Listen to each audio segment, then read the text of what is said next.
咱韩国会即马准备表决总统尹锡悦的弹劾案，就是伫咧拄则第一夫人的特别检察官法案表决结束无通过了后，执政党的国民力量议员说要全部拢离开现场。虽然投票还咧进行当中，不过因为弹劾案投票人数可能无够，有可能这个弹劾案就会无通过。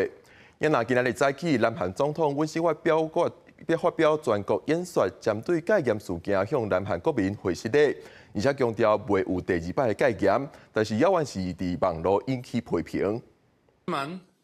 그과정에서 국민들께 불안과 불편을 끼쳐드렸습니다. 매우 송구스럽게 생각하며 많이 놀라셨을 국민 여러분께 진심으로 사과드립니다.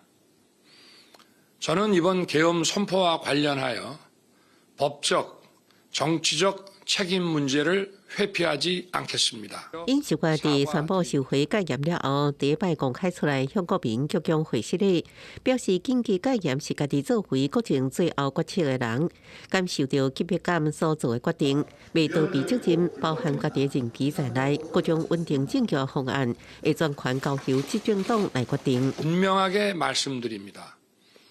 제2의 계엄과 같은 일은 결코 없을 것입니다. 短短2分钟的会失礼，看伫人民眼内并无满意，网络顶悬引起批判的论战。执政党魁韩东勋表示，尹锡悦已经无可能正常履行总统职务，提前结束任期在所难免。